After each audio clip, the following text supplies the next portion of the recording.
With the release of Insomniacs' PS4 exclusive Spider-Man right around the corner, we thought we'd take a look back at the history of Spidey video games on PlayStation. Spider-Man made his first appearance on Sony's home console in 2000 with the release of Activision and Neversoft's Spider-Man for the original PlayStation. The game featured an impressive lineup of characters including Spider-Man villains such as Dr. Octopus, Venom, Mysterio, and a new character created for the game, symbiote Dr. Octopus. Well, just another day in the life. Whoa! What the? Is that Hawk? Other big-name Marvel heroes also made an appearance, with Captain America, the Human Torch, Punisher, and Daredevil all showing up throughout the story to lend Spidey a helping hand, with the exception of Punisher, who's trying to kill him. He spotted me, but how could he? I lost him. What happened? He took out my scope. Hey, tough guy. Sorry about that expensive lens, Punisher. The game received critical acclaim, and a year later, a sequel, SpiderMan II: Enter Electro, was released. Enter Electro continued to build on the gameplay foundations put down by the previous game, and much like its predecessor, the game featured a bunch of familiar Marvel faces, including more Spider-Man villains, as well as characters from the X-Men. But I get nowhere unless the team takes out Spider-Man. Spider-Man! Enter Electro didn't review anywhere near as well as the previous game, and because of this, Activision decided not to go ahead with a planned third game in the series, and instead turned their attention to making a game to tie in with the first Spider-Man movie. SpiderMan The Movie was released in 2002 and was the first Spider-Man game released on PlayStation 2. The game was loosely based on the first film in the Sam Raimi trilogy and features the likeness and vocal talents of Tobey Maguire and Willem Dafoe. While the game does more or less follow the story of the film and therefore feature a number of battles between Spider-Man and Green Goblin, the player also faces off against other Spider-Man villains who did not appear in the film, such as Shocker and Vulture.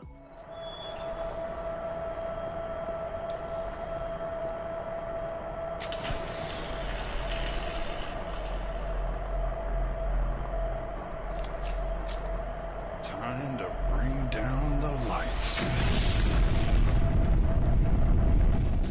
The game received positive reviews, and 2 years later a sequel was released to tie in with the movie Spider-Man II. Developed by Treyarch for the PlayStation 2, this game once again adapted the story of the movie while also including other characters from the comic books. In many people's eyes, Spider-Man II is still the greatest Spider-Man game of all time, largely due to the brilliant gameplay. An open-world New York is the playground as players swing through the city and for the first time are able to travel from skyscraper rooftops to the streets without dying. The web swinging was smooth and had great fluidity, something that all Spider-Man games since have struggled to top. 2005 saw the release of Ultimate Spider-Man, which was based on the comic book series of the same name. The player controls both Spider-Man and Venom, with both characters featuring different gameplay styles and abilities. The game also featured a unique cel-shaded look to more accurately replicate the look of the comic book. While Ultimate Spider-Man reviewed well, a sequel was never released. The next movie tie-in game was released in 2007, with SpiderMan III giving the player control of the regular Spidey, as well as the symbiote Black Suit Spider-Man, which gave the player enhanced abilities. The game was the first in the Spider-Man series to be released on PlayStation 3, but it wasn't a positive debut, with the game receiving mixed reviews. Help! Please! Someone! I'm going to die! The final game based on the Sam Raimi movies was SpiderMan Friend or Foe. Also released in 2007, the game was marketed as a different take on the movies, with iconic moments from the trilogy recreated with a humorous twist. Now what are we gonna fight for? Truth. And... Justice!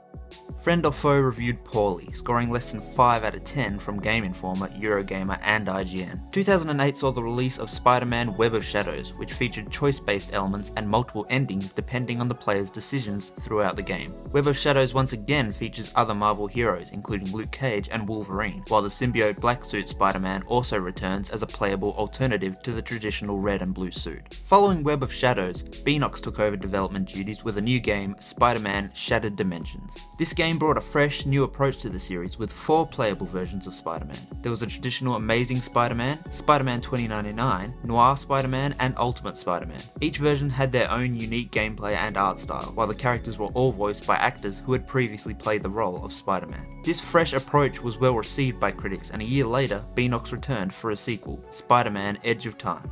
This game featured Amazing Spider-Man and Spider-Man 2099 as playable characters, and again tried a unique concept, with the player's actions as one character having an effect through time on the world of the other character.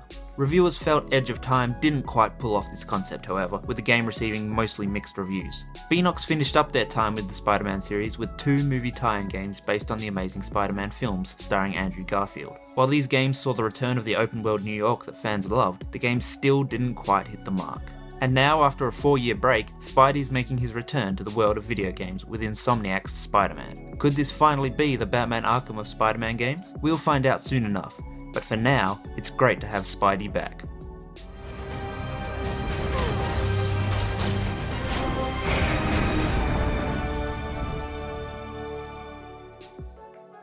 Thanks for checking out the video. Let us know in the comments your favourite Spider-Man game and some of your memories of the franchise. Also be sure to subscribe, like and share the video, and check out our second channel, Orcs After Dark.